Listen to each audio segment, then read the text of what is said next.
Para entender por qué el proletariado es el sujeto revolucionario por excelencia, es necesario entender cómo funciona el modo de producción capitalista, y para ello es fundamental tener claro los tres momentos que constituyen el ciclo del capital. En el primer momento, el capital en forma dineraria permite que el burgués compre medios de producción, es decir, capital constante, y que compre la fuerza de trabajo, que es el capital variable. Ese capital en forma dineraria, por lo tanto, se transforma en capital constante y en capital variable. Y esa es la primera fase del ciclo del capital. En el segundo momento del ciclo del capital, el capital ahora convertido en medios de producción y fuerza de trabajo, en el proceso de producción mismo de la mercancía, se convierte en valor mediante la objetivación de fuerza de trabajo humana dentro de una actividad productiva que tiene como finalidad producir una mercancía específica.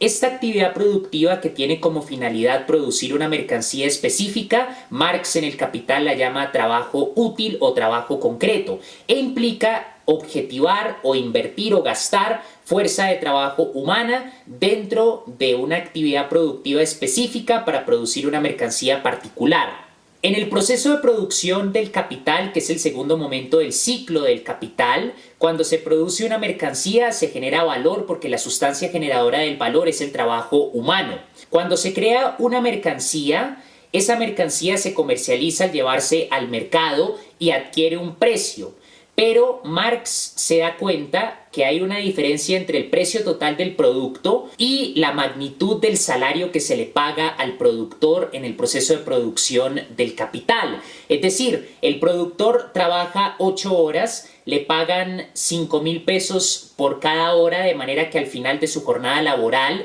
el capitalista le paga un salario de 40.000 pesos, pero la mercancía que ha producido en esas 8 horas de trabajo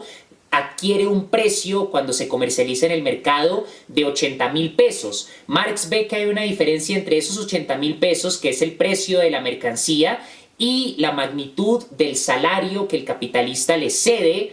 al productor, a pesar de que el productor es quien ha producido esos 80.000 pesos que implica la transformación de valor en precio en su jornada laboral. En el salario solamente obtiene la mitad de lo que ha producido en esas 8 horas de trabajo. Tomando en cuenta el costo de los medios de producción y lo que el capitalista le paga en términos de salario al productor, sumando esos dos gastos que directamente realiza el capitalista con el capital en forma dineraria, en forma de equivalente general. Si suponemos que el capitalista gastó 20.000 pesos comprando los medios de producción, le paga 40.000 pesos al proletario como salario, eso quiere decir que el capitalista en este ejemplo gasta 60.000 pesos en el capital constante y en el capital variable, pero resulta que el valor total del producto producido en la jornada laboral por el proletario tiene un valor que al transformarse en precio se vende por 80.000 pesos. Si restamos el valor total del producto menos la suma de lo que el capitalista invierte comprando los medios de producción y pagándole el salario al proletario, encontramos una diferencia, un valor excedente, que en este ejemplo sería de 20.000 pesos,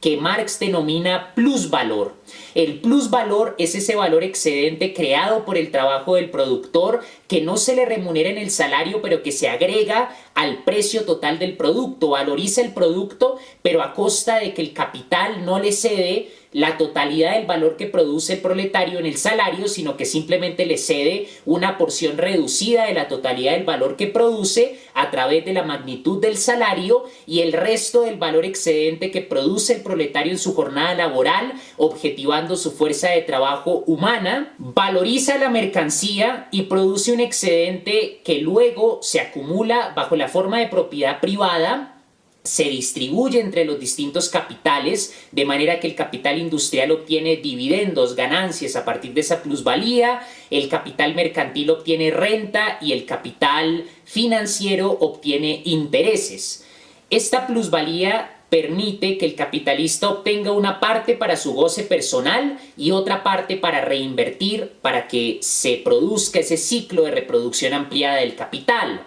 Ese es el segundo momento del ciclo del capital y es donde se da la explotación. Para el marxismo, la explotación implica la no remuneración en el salario de la totalidad del valor producido en una jornada laboral y la apropiación bajo la forma de propiedad privada de los burgueses de ese valor excedente. Ahí vemos la lucha de clases, en tanto que hay una lucha entre el capital y el trabajo asalariado, de manera que la totalidad del valor que produce el trabajo asalariado no se le devuelve en el salario como debería ser, como dictaría lo justo, sino que la mayor parte de ese valor producido en una jornada laboral implica una valorización de la mercancía para incrementar las ganancias del capital, para incrementar las ganancias de los dueños de los medios de producción, de los capitalistas. La explotación en términos marxistas, por lo tanto, implica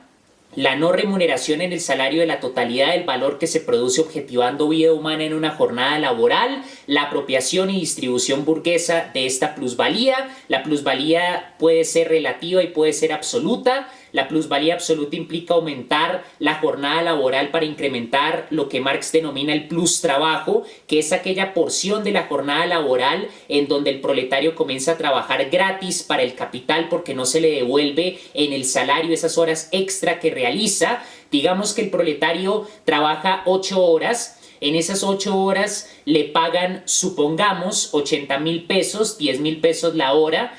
Y sin embargo, la totalidad de valor que producen esas 8 horas es de 100,000 pesos. Eso quiere decir que hay una porción de la jornada laboral, que es el trabajo, en donde el proletario produce una cantidad de valor equivalente a lo que recibe en el salario, pero cuando empieza a crear más valor de lo que recibe en el salario y que se refleja en el valor total del producto medido en el precio, ahí es cuando se da el plus trabajo. Ese plus trabajo produce la plusvalía o el plusvalor que luego el capitalista acumula. En el tercer momento del ciclo del capital, esa mercancía se comercializa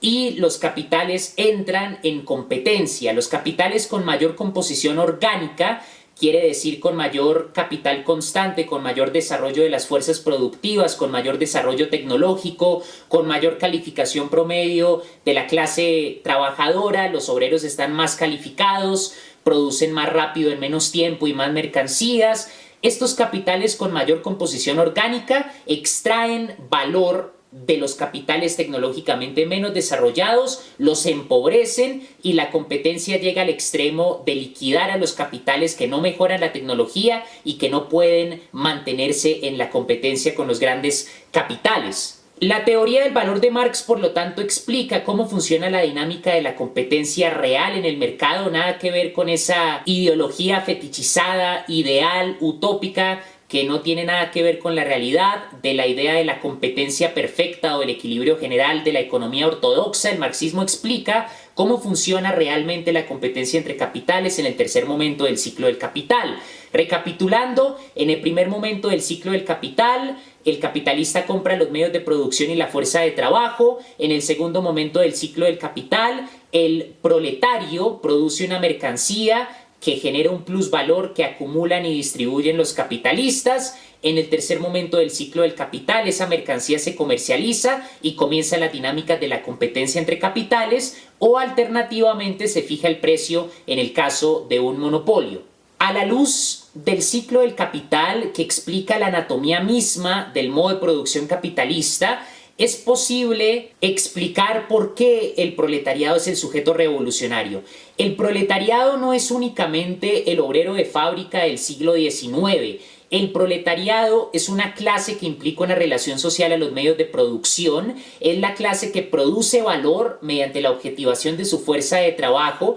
sea fuerza de trabajo intelectual o sea fuerza de trabajo física, sea un niño en una mina de sal en el Congo, sea un técnico en una fábrica estadounidense, sea un obrero en una fábrica de ensamblaje en Alemania, sea un proletario en una fábrica en Vietnam, en Indonesia, en China, en Taiwán, en Brasil. El trabajo intelectual y el trabajo físico, ya que producen valor, se abstraen de sus propiedades cualitativas y quedan remitidos a lo que Marx denomina en el Capital, trabajo indiferenciado abstractamente humano, que es la sustancia generadora del valor. Por lo tanto, el proletariado es todo aquel que produce mercancías que genera valor y sobre todo que produce una plusvalía. En la privatización del sector servicios vemos que hay una diferencia en el salario de los asalariados que trabajan en este sector servicios privatizado, en el sector salud, en el sector educación, y si hay una diferencia entre el salario y el valor total que producen, en este caso no es propiamente una mercancía, están prestando un servicio,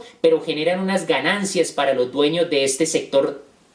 privatizado de servicios y hay una plusvalía por lo tanto. En el caso del escritor que recibe en regalías menos de lo que la editorial gana, esa diferencia también es una plusvalía. La diferencia entre el salario del futbolista y el dueño del club, la diferencia entre el salario del boxeador y el manager o el capitalista detrás de ese negocio del deporte también implica un valor excedente. Entonces estos asalariados que producen plusvalía no son propiamente proletariado industrial porque no están produciendo mercancías en el proceso de producción del capital, pero son capas del proletariado en la medida en la que están generando una plusvalía y en la medida en la que están generando valor. El proletariado industrial ya es propiamente el que produce en sectores específicos de la economía, mercancías, sea de tecnología, dispositivos electrónicos, ropa, comida, todas las distintas mercancías que son satisfactores de necesidades. Hay distintas capas del proletariado, Marx habla del lumpenproletariado, por ejemplo, pero fundamentalmente el proletariado es aquel que produce mercancías, que genera valor a partir de la objetivación de trabajo humano y sobre todo que genera plusvalía, ya sea absoluta o relativa. El proletariado es el sujeto revolucionario, por lo tanto, porque es aquel que produce las mercancías y las mercancías son la expresión de la riqueza social en el modo de producción capitalista. El capital es valor en circulación cuando se comercializan las mercancías y si los proletarios dejan de trabajar, si dejan de trabajar los técnicos en las bases militares, si dejan de trabajar los ingenieros, los científicos, que son proletarios porque objetivan su fuerza de trabajo intelectual produciendo mercancías, creando valor y produciendo plusvalía, si dejan de trabajar los productores en fábricas, en minas, en empresas, si dejan de trabajar los distintos asalariados en los diferentes sectores de la economía, por ejemplo, los asalariados en los aeropuertos, los asalariados en diferentes lugares estratégicos del capitalismo, ese capital como valor en circulación se va a paralizar.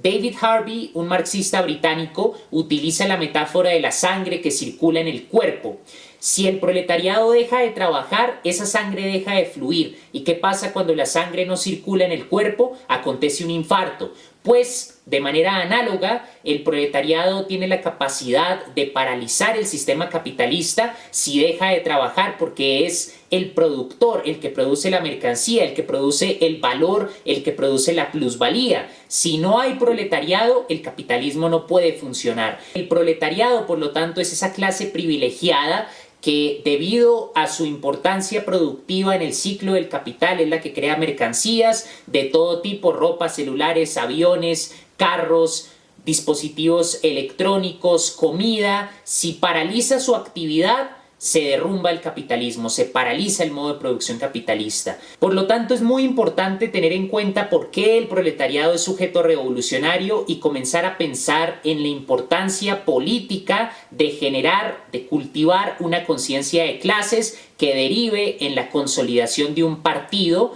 a la luz de experiencias exitosas que fueron aplastadas por la violencia de las clases dominantes, como la experiencia del anarcosindicalismo en la España revolucionaria o la experiencia de los soviets